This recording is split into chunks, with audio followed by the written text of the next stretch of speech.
Bonjour à tous. Alors aujourd'hui, on va plonger dans un nouveau dossier assez fascinant. C'est le fameux document Gotham Files, édition consulting. Ouais, un très gros morceau ce document. Ah, ça c'est clair. Et l'idée de notre exploration du jour, c'est vraiment pas de faire le procès du monde de l'entreprise ou de pointer du doigt des coupables idéaux. Non, c'est pas le but du tout. Voilà. Le but, c'est plutôt de structurer et de regarder bien en face ces dynamiques qu'on observe tous au bureau en fait. Ces choses qu'on voit, mais qu'on n'ose jamais vraiment nommer. Exactement. C'est mettre des mots sur ces espèces de silences gênés de la machine d'entreprise, quoi. C'est tout à fait ça. Moi, j'aime bien comparer la vie en entreprise à une pièce de théâtre, en fait.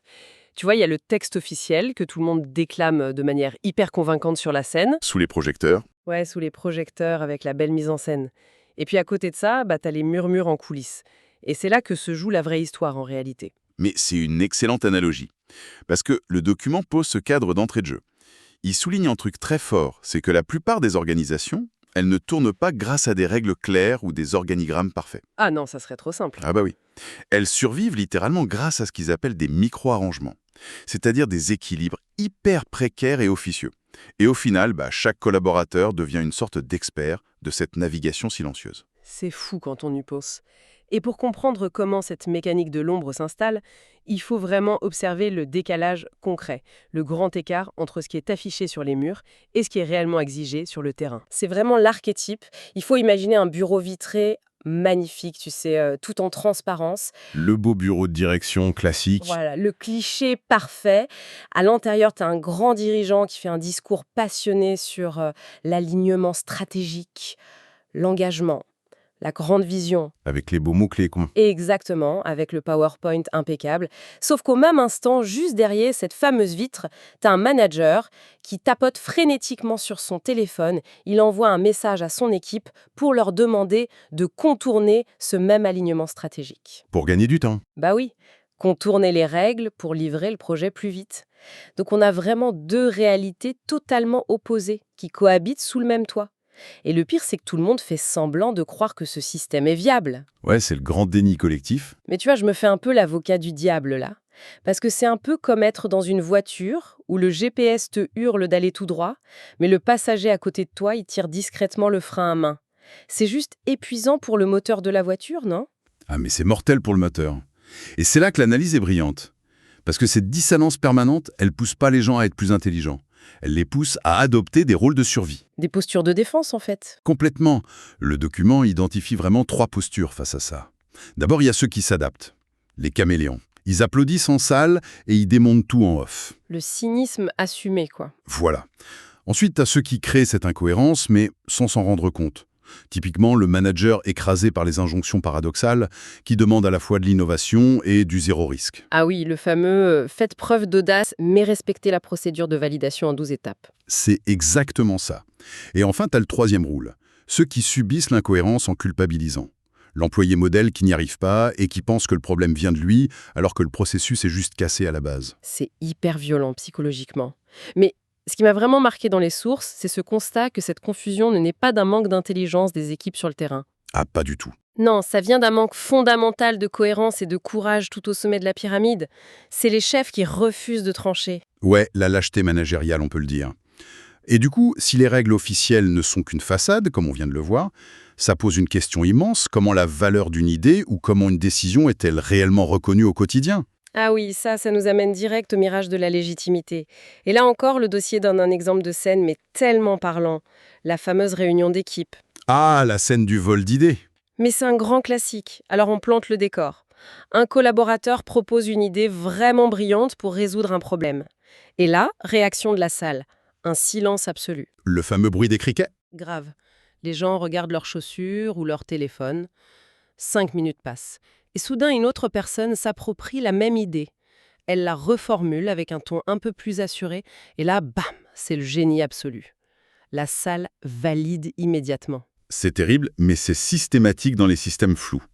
Parce que dans ce type d'environnement, le fond de ce qui est dit compte infiniment moins que la légitimité perçue de celui qui parle. Donc on n'écoute plus le message, on écoute juste le statut du messager. Exactement. L'auditoire ne juge pas la pertinence technique, il juge l'autorité informelle. Et ça crée un environnement ultra toxique. Parce que ceux qui ont les vraies compétences techniques finissent par se taire définitivement. Ils abandonnent. Pendant que d'autres, des profils plus politiques, vont surjouer et capter toute la lumière. C'est une perte d'intelligence collective énorme. Pour ceux qui nous écoutent et qui dirigent des équipes, c'est un gouffre financier même. Et c'est là qu'intervient l'approche de Joker Impact mentionnée dans les documents. Oui, leur méthodologie pour contrer ce biais. Voilà. Ils proposent un truc hyper intéressant pour remettre de la lisibilité. Ils disent qu'il faut forcer les espaces de parole à être factuels. En gros, l'autorité dans une réunion doit reposer sur ce qui est dit, sur la qualité de l'argumentaire, et pas sur celui qui parle. C'est une question de discipline de groupe. Il faut un facilitateur capable de dire « Ok, on va évaluer cette proposition pour ce qu'elle est, indépendamment du grade de celui qui la porte. » Ouais, c'est pas facile à mettre en place, mais c'est vital. C'est clair. Et d'ailleurs, ce problème de communication horizontale entre collègues, il prend une dimension encore plus paralysante quand il vient directement d'en haut, de la hiérarchie. Ah oui, la fameuse fausse bienveillance. Ça, c'est un chapitre qui pique un peu. Ça fait grincer des dents, oui. On aborde 2 scènes managériales dans le document qui sont assez glaçantes. La première, c'est le manager hyper moderne qui te dit d'un ton chaleureux « Écoutez, je vous fais une confiance totale, vous avez carte blanche. » Ah, le discours de la responsabilisation. C'est ça.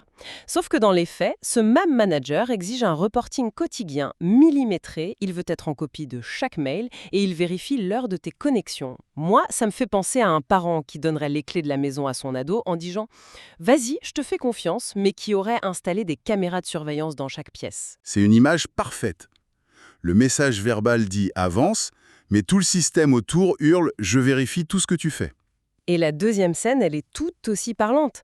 C'est une salariée super performante, toujours engagée, et lors d'un grand lancement de projet un peu flou, elle demande juste innocemment on va où exactement avec ça? C'est quoi le but final? La question interdite.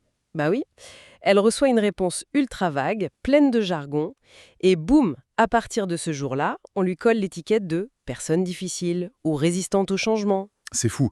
Et ce qui est brillant dans l'analyse, c'est le décryptage de ces deux comportements.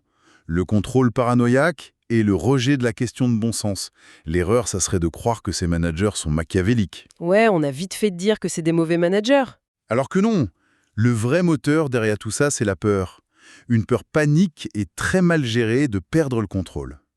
Dans ces organisations floues, poser une question claire, ça revient à déranger un ordre établi hyper fragile. C'est comme allumer la lumière dans une pièce où tout le monde a pris l'habitude de marcher dans le noir en se cognant. Forcément, ça éblouit et ça agace. Complètement. Et l'expert de Joker Impact le rappelle très bien.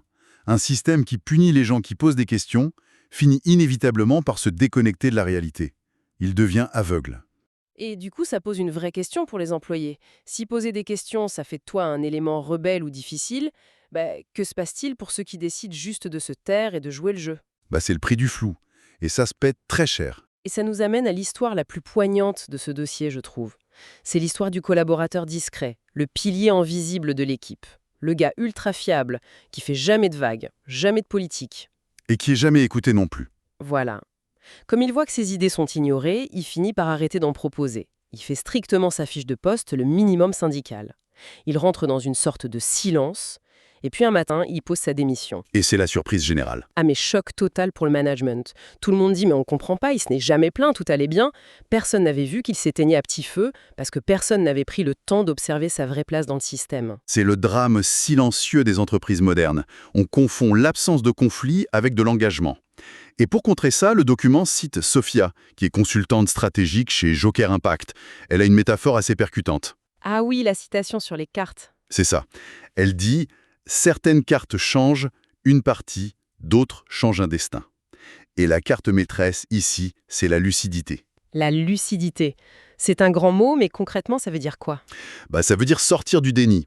L'objectif, c'est vraiment pas d'accuser le boss ou de pointer du doigt un collègue, c'est simplement de nommer les écarts pour pouvoir ajuster le tir, arrêter de faire semblant que le GPS et le frein à main sont compatibles, pour reprendre ton analogie. Ouais. D'ailleurs, elle précise un truc important. Parfois, la lucidité maximale, c'est juste de reconnaître que le système est tellement bloqué que notre place n'est plus dans cette entreprise. C'est aussi une conclusion valide, oui. Mais tu vois, pour être hyper pragmatique, pour ceux qui nous écoutent et qui vivent ce grand écart tous les jours au bureau, par où on commence pour assainir un peu son environnement direct sans déclencher une guerre nucléaire avec sa direction? C'est la bonne question. Et l'effet tiré du document donne une vraie marche à suivre. La première étape, c'est d'arrêter de lisser les situations. d'arrêter de mettre du vernis sur les problèmes. Voilà. Ensuite, il faut regarder les faits bruts. On enlève l'émotion. On nomme les incohérences de manière purement factuelle. Tu sais, au lieu de dire « tu ne me fais jamais confiance », on dit « on a un écart entre l'autonomie demandée et les 3 validations requises pour ce document ». Ah, c'est beaucoup plus pro. Et puis, il faut clarifier les attentes en permanence et surtout le point clé, vérifier ce qui a été réellement compris. Vérifier ce qui a été compris. C'est-à-dire, C'est pas juste dire « on est d'accord » et attendre un oui de la tête. C'est s'assurer que l'alignement est réel. Parce que l'enjeu, au final, c'est pas de contrôler les gens, c'est d'aligner la réalité avec les discours. ouais, c'est redonner de la lisibilité à l'ensemble. Exactement. Donc si on résume un peu l'idée centrale de notre plongée analytique d'aujourd'hui, ce qu'on retient, c'est qu'aucun système humain ne sera jamais parfait. Il y aura toujours des frottements, des non-dits, mais l'organisation a le devoir d'être au minimum lisible. C'est le contrat de base. Et ça demande une introspection de la part de tous. Il faut s'interroger à son propre niveau. Est-ce que mes actions participent à clarifier les choses pour mon équipe ou est-ce qu'au contraire, j'entretiens un flou qui est finalement assez confortable? Et d'ailleurs, ça m'amène à une réflexion finale un peu inédite. Une réflexion qui n'est pas directement dans le document, mais qui s'appuie vraiment sur tout ce qu'on vient de décortiquer. Vas-y, je t'écoute. Quand on voit à quel point toutes ces organisations dépendent en fait de compromis non dits, de micro-arrangements humains, de l'hypocrisie de couloir pour tourner, il y a une question vertigineuse qui se pose. Que va-t-il se passer le jour où une intelligence artificielle ou un algorithme ultra-rationnel sera chargé de piloter ces processus-là ? Ah ouais, le choc des cultures. Bah oui, parce qu'une machine, elle ne comprend pas le clin d'œil ou le sous-entendu en réunion. Elle ne lit pas le flou diplomatique. Donc la question, c'est est-ce que ces entreprises vont être forcées d'affronter enfin leur propre incohérence et de devenir vraiment logiques ? Ou alors, et c'est ça qui fait un peu froid dans le dos, est-ce qu'elles vont dépenser des millions pour programmer l'IA à mentir et à simuler l'hypocrisie à leur place pour maintenir le confort des dirigeants? Voilà, c'est la grande question. C'est une pensée fascinante et franchement assez provocatrice pour clôturer. Merci beaucoup pour cet éclairage sur ces dynamiques complexes. Ça laisse à ceux qui nous écoutent pas mal de matière pour méditer sur leur propre position au sein de leur écosystème. On se retrouve très vite pour une nouvelle analyse. À très bientôt.